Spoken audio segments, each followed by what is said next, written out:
জানতে ইচ্ছে করে খুব, জানতে ইচ্ছে করে তুমি কি সে আগের মতোই আছো নাকি অনেকখানি বদলে গেছো।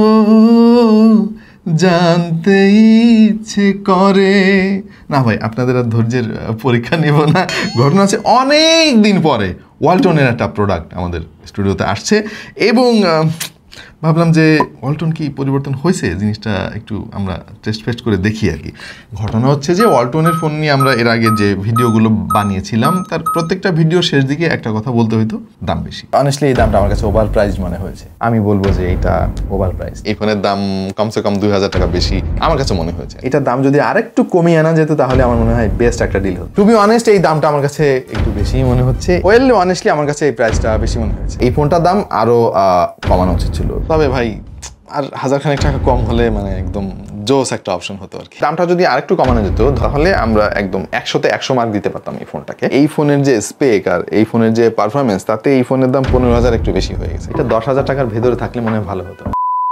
এখন এই যে আমরা এত সমালোচনা করি, হ্যাঁ, এর ফলে কি ওয়ালটনের কোনো পরিবর্তন হয়েছে? দাম কি আসলে কমাইছে তারা নাকি? তুমি ভাই যাই বলো না কেন, তাল গাছটা আমার, আমি ফোনের দাম বেশি দিব, তাতে তোমার কি? হ্যাঁ, এনিওয়ে আমরা ওয়ালটনের কাছ থেকে বেশি কেন প্রত্যাশা করি? দেখেন ভাই, ওয়ালটন আমাদের বাংলাদেশি একটা কোম্পানি, অনেক আপন আমাদের, তাই না? সো একটা দেশি কোম্পানির কাছ থেকে তো আমরা বেশি কিছু প্রত্যাশা করবোই। আপনি আপনার আপন ভাইয়ের কাছ থেকে যেভাবে যে জিনিসটা প্রত্যাশা করেন, আপনি প্রতিবেশী কারোর কাছ থেকে সেটা প্রত্যাশা করতে পারবেন না তো। মানে আপন বেশি হলে একটা আবদার থাকে আর কি, যে আমাদের দেশীয় কোম্পানি, আমাদের বাংলাদেশে তৈরি হচ্ছে ফোন, সো দাম তো কম হওয়ার কথা, কিন্তু কতটুকু কমতেছে?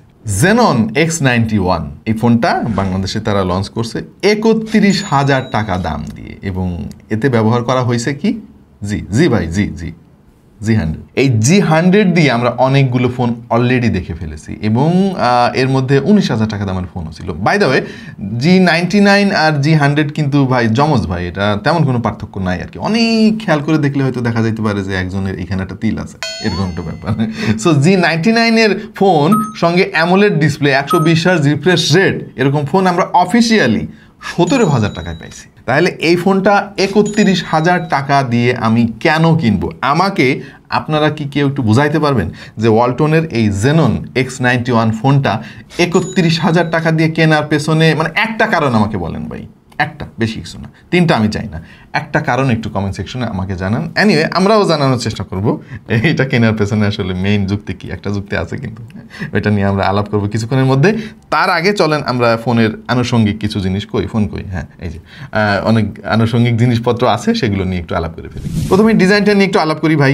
ডিজাইনটা সুন্দর, এটা স্বীকার করতেই হবে। এখানে ফেদার টাইপ একটা টেক্সচার আছে পেছনে, আমাদের কালারটা কিছুটা ব্ল্যাকিশ টাইপের, ব্লু একটা টোন আছে এর মধ্যে। ক্যামেরা বামটা তারা চেষ্টা করেছে যে ইদানিং যে ট্রেন্ড চলতেছে রাউন্ড শেপের ট্রেন্ড, সেটার সঙ্গে ওয়ালটন এবার তাল মেলানোর চেষ্টা করেছে। যদিও পেছনে যে ক্যামেরা কাট আউট দেখতেছেন 4টা ভাই, এটার মধ্যে একটাই আসলে আসল ক্যামেরা, বাকিগুলো সব আমি বলবো যে ভুয়া। কার্ভ ডিসপ্লের ফোন অনেকেরই পছন্দের, এই ফোনটা তাদের অবশ্যই পছন্দ হবে। তবে এই ক্যামেরা কাট আউটটা না একেবারে বড় মনে হচ্ছে আমার কাছে, মনে হচ্ছে যেন কপালে কেউ টিপ পরে আছে একটা, এটা ছোট হইতে পারতো আর একটু।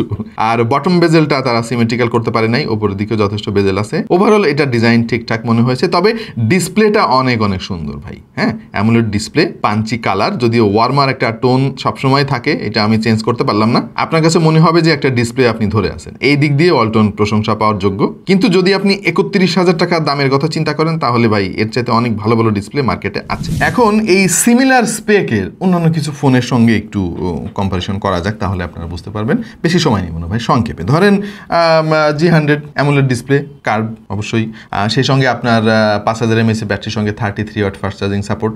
আমরা এটার সঙ্গে যদি Helio 100 রিসেন্টলি আমরা রিভিউ করেছিলাম ওই ফোনের, এর সঙ্গে তুলনা করার চেষ্টা করি, অলমোস্ট সিমিলার ভাই, 99% সিমিলার। হ্যাঁ, স্পেকের দিক দিয়ে, হ্যাঁ, এটা র্যাম একটু বেশি। এখন Helio 100 এর দাম ছিল 20,000 টাকা, সো র্যাম যেহেতু 12 GB, Helio 100 এর আপনার 8 GB র্যাম, তাহলে র্যামের জন্য এর দাম 2,000 টাকা বেশি হোক, 22,000 টাকা হোক, বা আমি তো বলবো যে আরও কম হওয়া উচিত, কারণ ওয়ালটন আমাদের দেশীয় কোম্পানি, বাংলাদেশে তৈরি হয়, তৈরি হলে তো দাম কম হওয়ার কথা, আপনারা সেটা সবাই জানেন।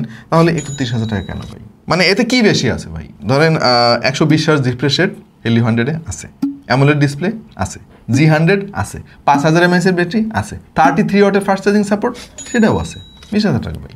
মানে ভাই মেলে না ভাই, মানে হিসাব মিলতেছে না, আমি বুঝতেছি না আসলে কাহিনীটা কি। আসলে কাহিনী যেটা পরিষ্কার আর কি, এটা মানে হিসাব করা লাগবে না আপনার। কাহিনী হচ্ছে ওয়ালটনের ফোনের দাম বেশি, মানে এখন ব্যাপার হচ্ছে যে তাহলে আমরা কিনবো কেন আর কি, কম দামে একটা জিনিস পাইলে বেশি দামে আমরা কেন কিনবো, এর পেছনে তো একটা কারণ থাকা লাগে। ধরেন আরও অনেক চাইনিজ কোম্পানি আছে যারা তাদের ফোনের দাম বেশি, আমরা জানি, যেমন ওপ্পো, ভিভো, এই ফোনগুলোর দাম কিন্তু তুলনামূলকভাবে একটু বেশি থাকে। হ্যাঁ, তারপরেও তাদের এক্সট্রা কিছু ফিচার থাকে যে কারণে মানে বলা যায় একটা কথা, ভাই ভাই এই ফোনটা আশ্রাইলেও ভাঙে না, পানির মধ্যে ছবি তোলা যায়, এই জন্য মনে হয় একটু দাম বেশি।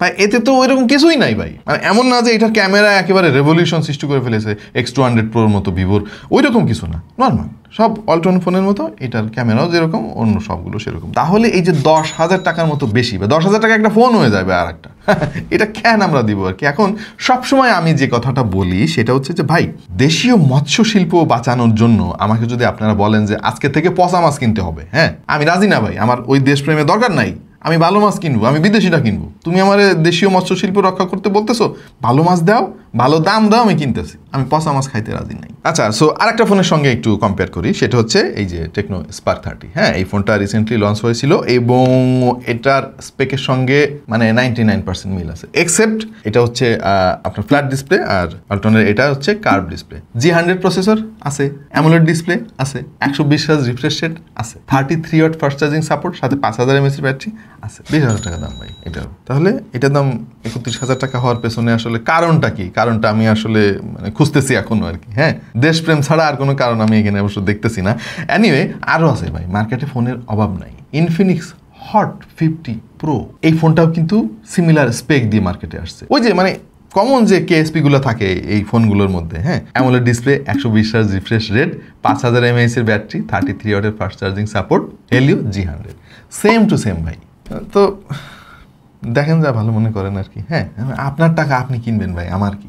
হ্যাঁ, এখন ব্যাপার হচ্ছে যে আমরা তো কিনি, না কিনলে তো এই ফোনগুলো ওয়ালটন একটার পর একটা বানাইতো না আর কি। আমরা যদি সবাই বলতাম যে না আমরা কিনবো না ভাই, আমরা অন্য ফোন কিনবো, তাহলে তো ওয়ালটন আর বানাইতো না। সো জানি না আসলে এখানে ক্যাচটা কোথায়। আপনার কাছে আসলে কি মনে হয় প্রিয় দর্শক, একটু কমেন্টে আপনার মতামতটা জানান। আমাদের ভিডিওগুলোতে মানে ক্রেজি টাইপের কিছু কমেন্ট পাওয়া যায় আর কি। হ্যাঁ, মানে বিশেষ করে ওপ্পো বা ভিভোর ভিডিওতে বেশি দেখা যায় এগুলা। টাকায় কি চুলকায়, তারপরে টাকায় কি সিনেমিনি করে, একজন লিখছিল টাকায় কি গান গায়।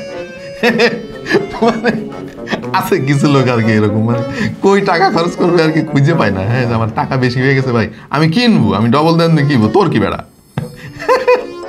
তো এই ফোন সম্পর্কে আপনার আসলে মতামত কি একটু জানতে চাই আমরা। হ্যাঁ, ধরেন ভাই একটা কারণ তো থাকা লাগবে যে হ্যাঁ আমি এই ফোনটা যে কিনছি এইটা দেখে কিনছি, মানে ডিজাইন সুন্দর, এর চাইতে ভালো ডিজাইন তো আছে, এর চাইতে কমেও আছে, চিপসেট অনেক বেশি পাওয়ারফুল, সেটাও একটা কারণ হতে পারে, ক্যামেরায় অনেক ভালো ছবি আসে, সেটাও একটা কারণ হতে পারে।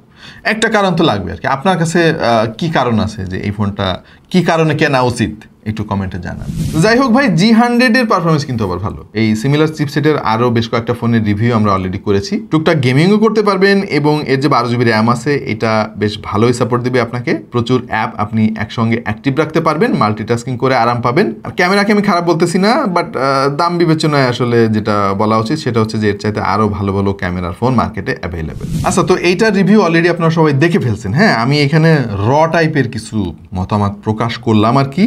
আশা করছি আপনাদের অনেকের সঙ্গে হয়তো একমত হয়েছে, আবার অনেকে ভাববেন যে না এটার দাম ঠিকই আছে, এটার দাম 31,000 না, এটা 41,000 টাকা হইলে আরও ভালো হইতো আর কি, কারণ এটা আমাদের দেশীয় প্রোডাক্ট। তো প্রিয় দর্শক, আপনাদের জন্যই আমরা ভিডিও বানাই, আপনাদের মতামতটা কিন্তু সবচাইতে বেশি ইম্পর্টেন্ট।